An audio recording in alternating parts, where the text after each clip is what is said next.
It was a warm Saturday afternoon in the small town of Riverdale. The sun shone brightly, making the day perfect for outdoor activities. Marcus Johnson decided to treat himself to lunch at Hanson's Diner, a popular local restaurant known for its delicious homemade food and friendly atmosphere.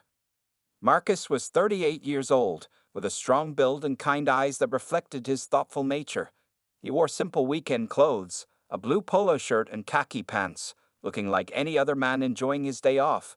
No one would guess he was actually a special agent with the Federal Bureau of Investigation, where he had worked for the past 12 years. At the FBI, Marcus specialized in civil rights violations and hate crimes. His excellent work had earned him multiple commendations and the respect of his colleagues. But today, he wasn't thinking about work. He just wanted to enjoy his favorite burger and perhaps the apple pie that Hanson's was famous for. The diner was half full when Marcus arrived.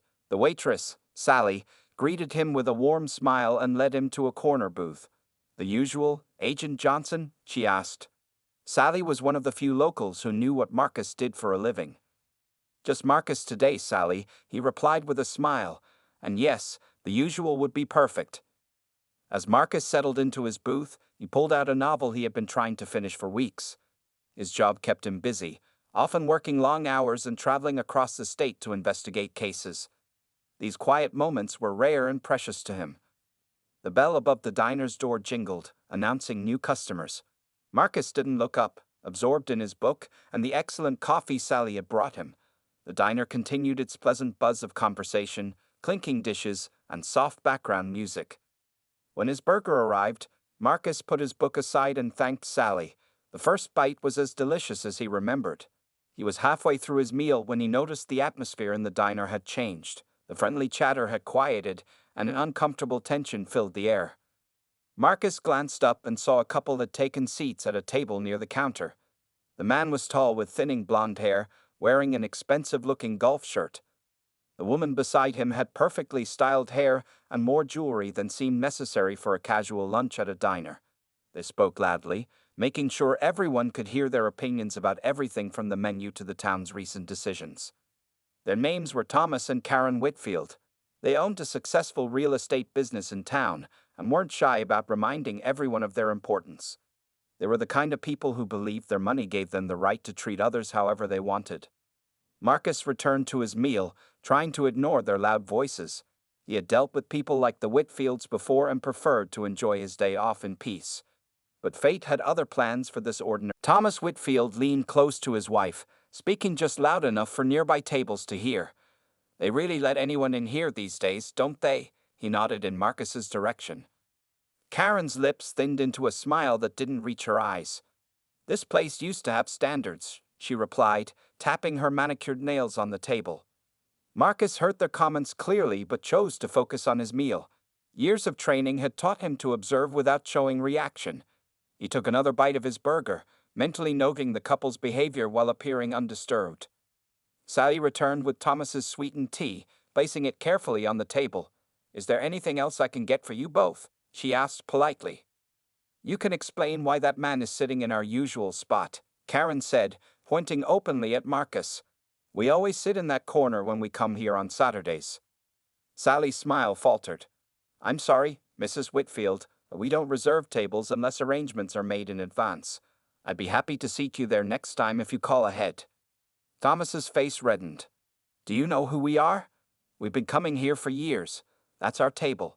The diner grew quieter as other customers began to notice the scene. Marcus continued eating, though he was now fully alert, his FBI training kicking in automatically. He observed how the Whitfields used their body language to intimidate Sally, how they spoke loudly to ensure everyone heard them asserting their importance. "I understand, Mr. Whitfield," Sally said, her voice strained but professional. "But the gentleman arrived first today." "Gentleman?" Karen scoffed. "That's a generous description." Marcus took a sip of his water, his face remaining neutral despite the building tension. He had experienced this type of behavior throughout his life, long before he joined the FBI. The familiar sting was there, but years of dealing with much worse situations had taught him patience. Thomas pushed his chair back abruptly. "I'm going to have a word with him myself," he announced. Karen smiled with satisfaction as her husband stood up. The other diners watched with uncomfortable expressions as Thomas marched across the room toward Marcus's booth. Some looked down at their plates, unwilling to witness what was coming. A teenager in the corner booth discreetly took out his phone and began recording. "Excuse me," Thomas said, standing over Marcus's table. His voice was hard, his posture aggressive. "You're sitting at our regular table." Marcus looked up calmly. "Good afternoon," he replied, his voice measured and polite. "I wasn't aware this table was reserved." "It's not about reservations," Thomas said, lowering his voice but making his words sharp. "It's about knowing your place. Some people just don't belong in certain establishments." The implication hung in the air, impossible to miss. At a nearby table, a mother quickly whispered something to her children and gathered their things to leave. "I'm just enjoying my lunch, sir," Marcus said, still keeping his voice even, "same as everyone else here." Thomas leaned closer.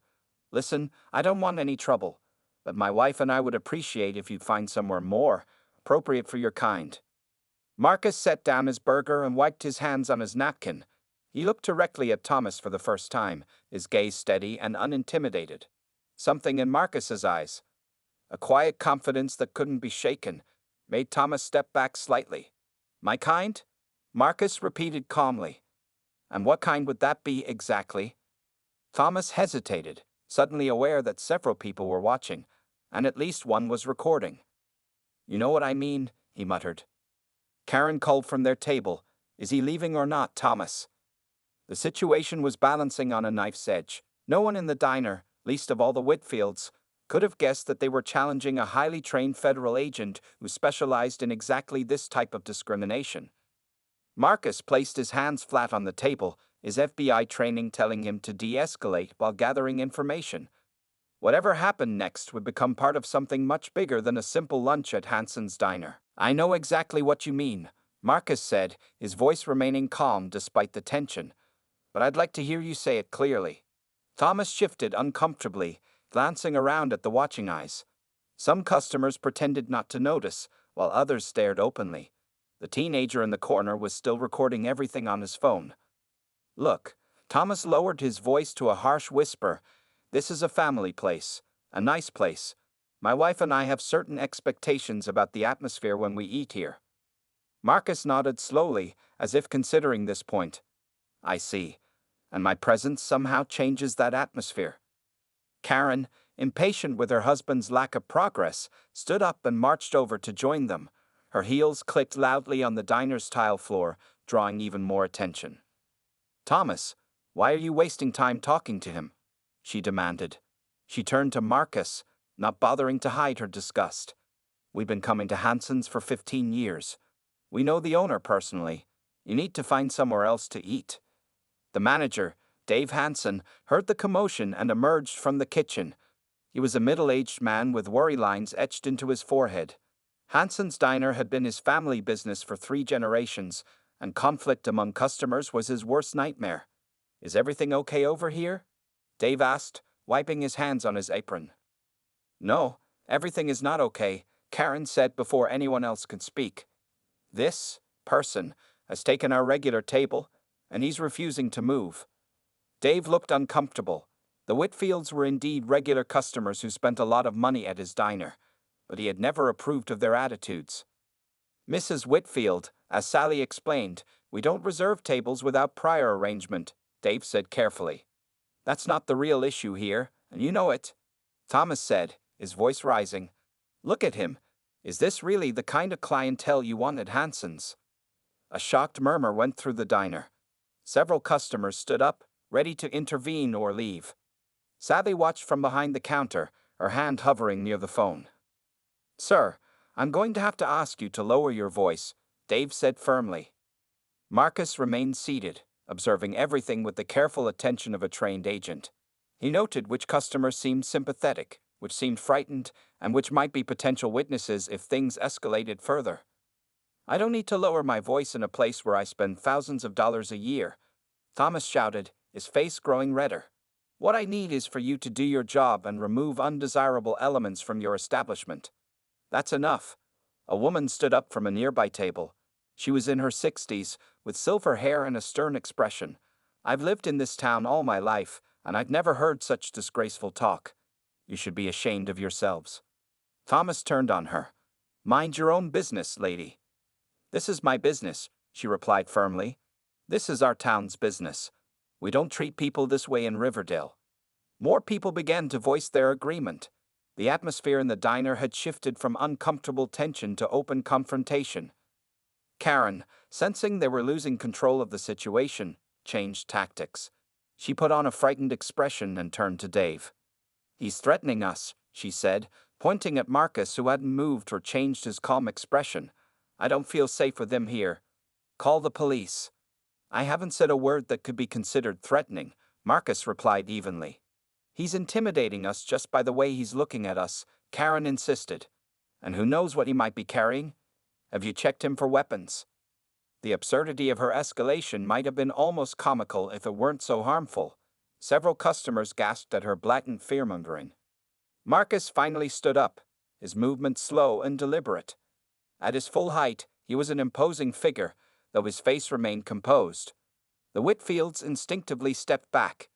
Perhaps, Marcus said thoughtfully, it's time we all calmed down and had a more productive conversation about what's really happening here. Dave Hanson looked deeply troubled as he stood between Marcus and the Whitfields. The diner had fallen completely silent. Even the sounds from the kitchen had stopped as the cook and dishwasher peeked through the service window to watch. Nobody is calling the police, Dave said firmly. There's no threat here except the one you two are creating. Karen's eyes widened in shock. Are you choosing him over us? Do you know how much business we bring you? This isn't about business, Dave replied. This is about basic human decency. Thomas pointed a finger at Dave's chest. You'll regret this. I'm on the Chamber of Commerce board. One word from me and what? Marcus interrupted, his voice still calm, but carrying a new authority that made everyone in the room pay attention. You'll use your position to punish this man for not allowing racial harassment in his establishment. Is that what you're threatening, Mr. Whitfield? Thomas turned to Marcus with renewed anger. You don't know who you're dealing with. A small smile appeared on Marcus's face. That's interesting. I was just thinking the same thing about you. The silver-haired woman who had spoken up earlier approached them. Dave, my lunch is on me today, and I'm adding enough to cover this gentleman's meal too. She nodded toward Marcus with respect. Thank you, ma'am, but that's not necessary, Marcus said. It's not about necessity, she replied. It's about showing where Riverdale stands. Other customers began to voice their support. A young couple at a table near the window stood up and announced they would pay for Marcus's lunch. An elderly man declared he'd been coming to Hanson's for 40 years and had never seen such disgraceful behavior. Karen's carefully applied makeup couldn't hide her growing alarm. The situation was spinning out of her control. This was supposed to be about asserting their importance, not becoming public villains. Thomas, she hissed, tugging at her husband's arm. Let's just go. But Thomas was too far gone in his anger to retreat. No, we're not being driven out of our favorite restaurant by what exactly? Marcus asked, his eyebrows raised. Please, finish your thought. Dave stepped forward. Mr. and Mrs. Whitfield, I'm going to have to ask you to leave. You're disturbing my customers and creating a hostile environment. You can't be serious, Karen exclaimed. We're the victims here. The teenage boy who had been recording lifted his phone higher. Got it all on video, including when you made up that he threatened you. Already got 1,000 views on my live stream. Karen's face paled. Thomas made one last attempt. Dave, think about what you're doing. My brother-in-law is a lawyer. We could own this place by next month. Is that a threat of legal action based on this establishment's refusal to participate in racial discrimination? Marcus asked, pulling a small notebook from his pocket and jotting something down. Thomas stared at the notebook, suddenly uncertain. What are you doing? Who are you? Marcus set his pen down and reached into his back pocket. He pulled out a leather wallet and flipped it open, revealing a gold badge. He held it where only Dave and the Whitfields could see it. Federal Bureau of Investigation, Marcus said quietly. Special Agent Marcus Johnson, Civil Rights Division. The color drained from Thomas's face. Karen's mouth opened and closed without making a sound. I'm currently off duty and was just hoping to enjoy my lunch, Marcus continued, his voice level. but I'm beginning to think this might be a professional matter after all. Dave's eyes widened in surprise, then a look of satisfaction settled on his face. Now, Marcus said, looking directly at the stunned couple, would you like to continue this conversation here, or would you prefer we schedule a formal interview at my office on Monday morning? The teenagers' live stream continued to record as Thomas and Karen Whitfield stood frozen, suddenly realizing the enormous mistake they had made. FBI, Thomas whispered, his voice barely audible. The confidence that had filled him moments ago vanished like air from a punctured balloon. That's correct, Marcus replied calmly, returning his badge to his pocket.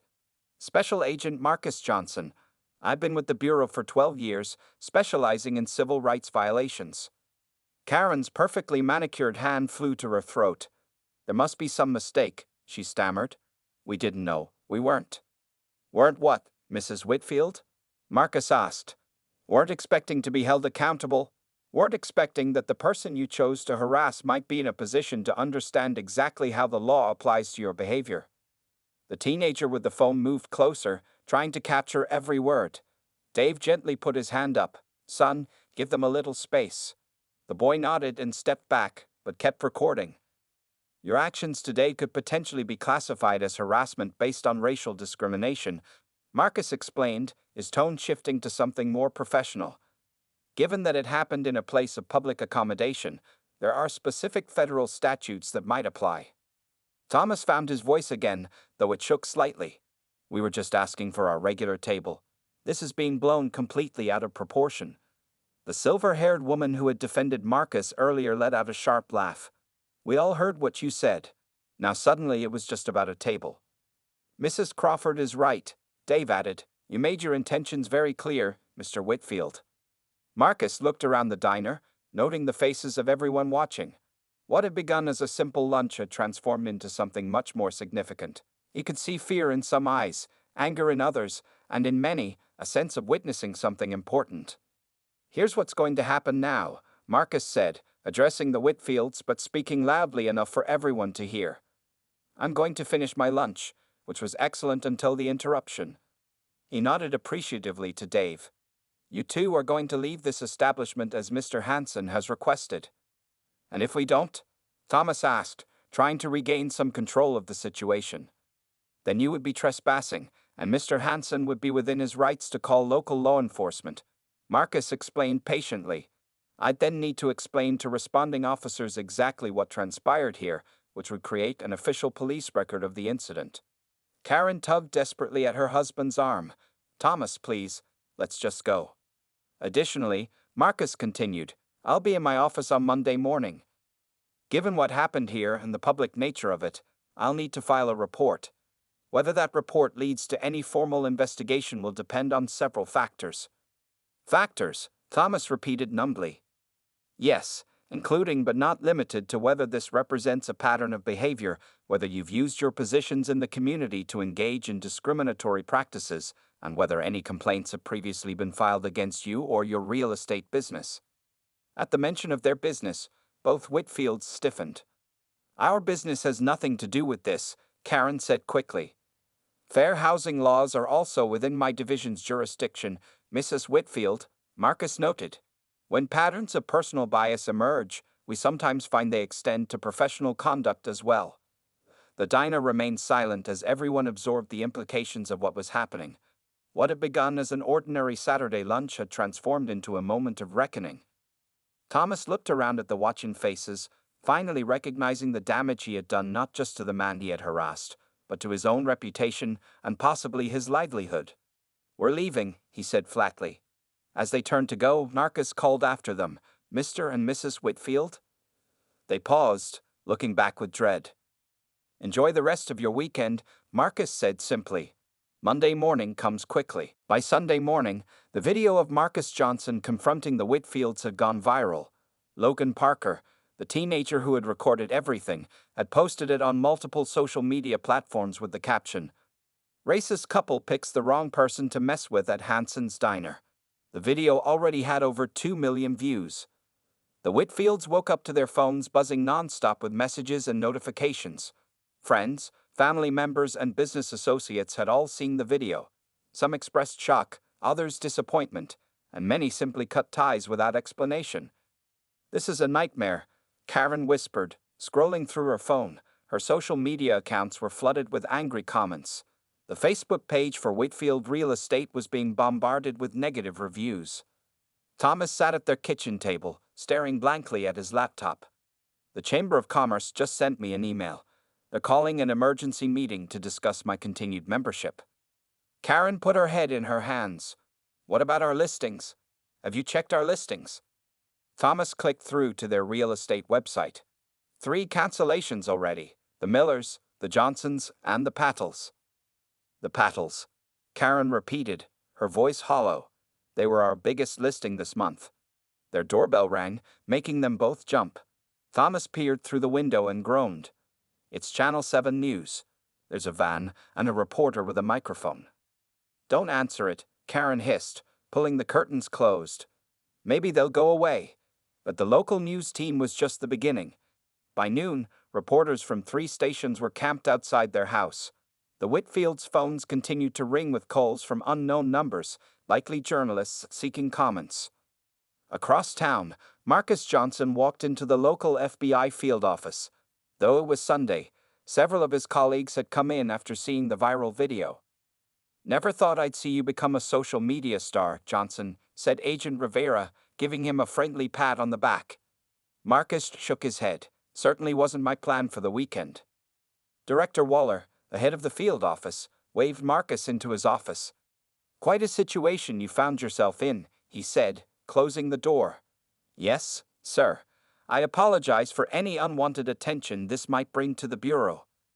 Director Waller leaned back in his chair. "No apology needed. From what I saw in that video, you handled yourself with exceptional professionalism. If anything, it shows the public exactly the kind of measured response we train for."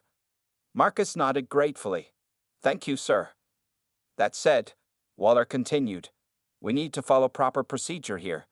Since you were personally involved, I'm assigning Agent Rivera to look into the Whitfields.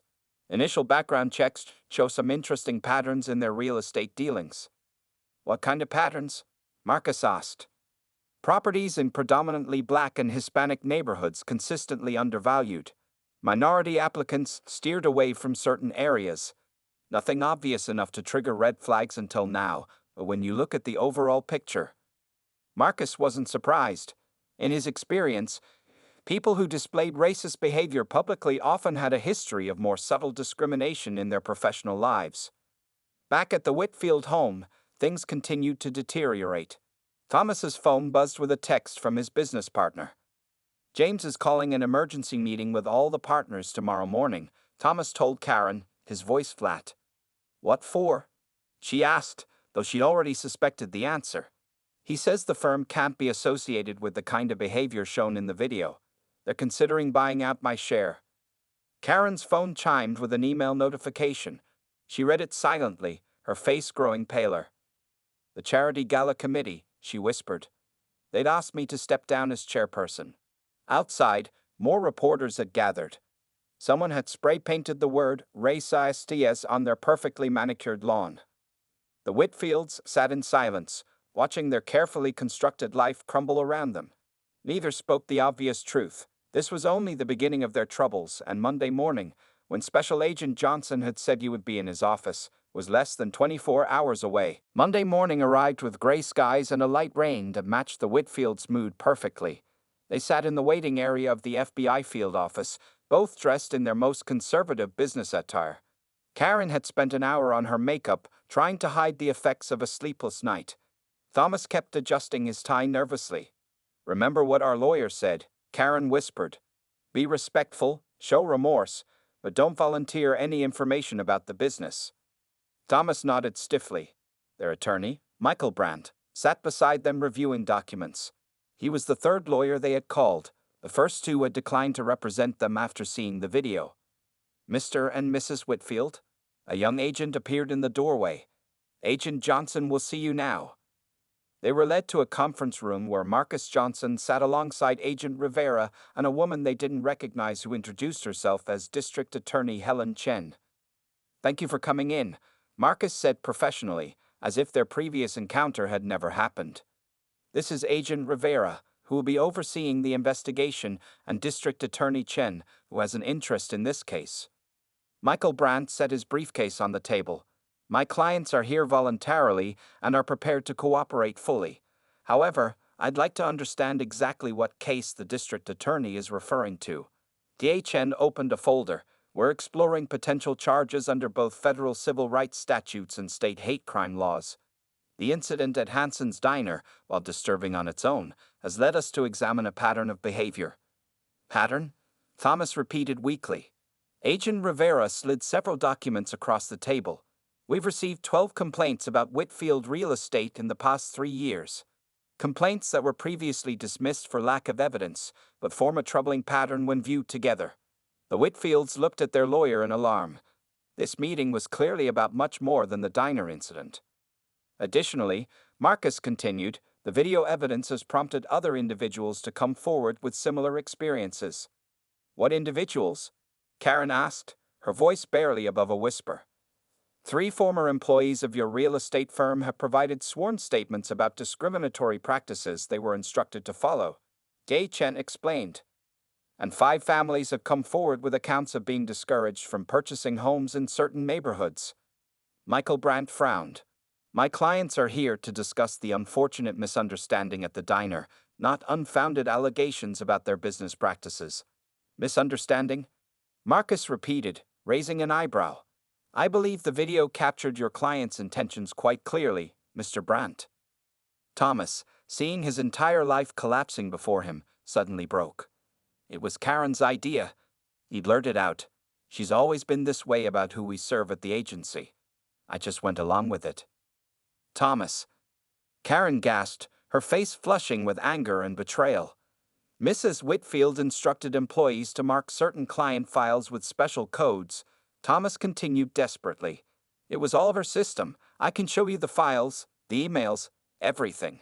Karen turned to Michael Brandt. He's lying. Tell them he's lying.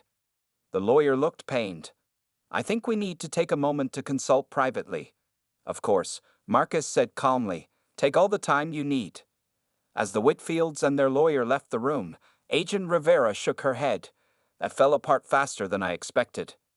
People like the Whitfields aren't used to consequences, Marcus replied. When their world starts crumbling, they'd often turn on each other. An hour later, the Whitfields returned with their lawyer. Their united front had completely dissolved. They sat at opposite ends of the table, refusing to look at each other. My clients would like to discuss the possibility of separate arrangements, Michael Brandt announced wearily. Marcus nodded. I thought they might. Let's begin with a complete account of Whitfield Real Estate's practices over the past 5 years. As Thomas began to speak, detailing years of systematic discrimination, Karen stared out the window at the rain. Outside, a small crowd of protesters had gathered to spite the weather, holding signs condemning racism and discrimination. The life she had built so carefully was washing away, just like the rain on the glass. 6 months had passed since the fateful Saturday at Hansen's Diner. The small town of Riverdale had changed in ways no one could have predicted. Marcus Johnson parked his car outside the diner and smiled at the new sign above the entrance. Hansen's Community Diner. Everyone welcome. Inside, the restaurant was packed with people from all backgrounds enjoying their meals together. Dave Hansen greeted Marcus with a warm handshake. Good to see you again, Agent Johnson. Your usual table is ready. Just Marcus today, he replied with a smile. I'm off duty. As Marcus made his way to his corner booth, several people nodded in recognition. He was something of a local hero now, though he always politely dismissed such praise. Mind if I join you? A familiar voice asked. It was Mrs. Crawford, the silver-haired woman who had been the first to stand up for him that day. I'd be honored, Marcus replied, gesturing to the seat across from him. Mrs. Crawford settled into the booth. Have you heard the news about the Whitfield property? Marcus nodded. The court finalized the settlement last week. The legal proceedings against the Whitfields had resulted in one of the largest fair housing settlements in the state's history. Thomas and Karen had turned against each other completely, each trying to minimize their own punishment by implicating the other. In the end, both faced serious consequences. The Whitfield real estate building is being converted into a community center, Mrs. Crawford explained, though Marcus already knew.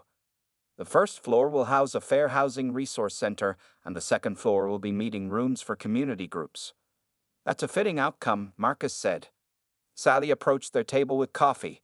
Logan's coming in later, she told Marcus. He wants to interview you for his school newspaper. That video changed his life too. He got accepted to journalism school on a full scholarship. Logan Parker, the teenager who had recorded the confrontation, had become something of a local celebrity himself. His quick thinking had captured evidence that proved crucial in the case against the Whitfields. I'll be happy to talk with him, Marcus replied. The bell above the door jingled as Mayor Rodriguez entered the diner. She had been elected 3 months earlier, becoming Riverdale's first Hispanic mayor. Her campaign had focused on making Riverdale a more inclusive community. Agent Johnson, she called out, walking toward his table. Just the man I wanted to see. Mayor Rodriguez, Marcus greeted her. What can I do for you? The town council approved the new anti-discrimination ordinance last night, she said proudly. I was hoping you might speak at the public signing ceremony next week.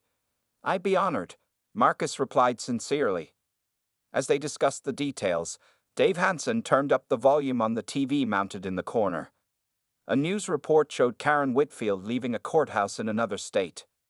Former real estate agent Karen Whitfield was sentenced today to community service and required to complete anti-bias training, the reporter announced. Her ex-husband, Thomas Whitfield, received a similar sentence last month.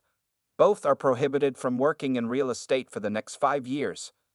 Dave shook his head. Never thought I'd see the day. Those two acted like they owned this town. It wasn't just about them, Marcus observed. It was about all of us deciding what kind of community we wanted to be. Mrs. Crawford nodded in agreement. Sometimes it takes a crisis to show people what's been right in front of them all along. Outside the diner's windows, Riverdale looked much the same as it had 6 months ago. The same streets, the same buildings, the same trees now turning golden with autumn. But something fundamental had changed in the fabric of the community. As Marcus looked around at the diverse faces in Hansen's diner, all sharing the same space, enjoying the same food, engaging in friendly conversation, he felt a sense of satisfaction that went beyond any case he had ever solved. The teenage boy who had once recorded a viral video entered the diner, notebook in hand, ready to interview Marcus for his school paper. The future journalist smiled and waved, representing a new generation that would carry Riverdale forward.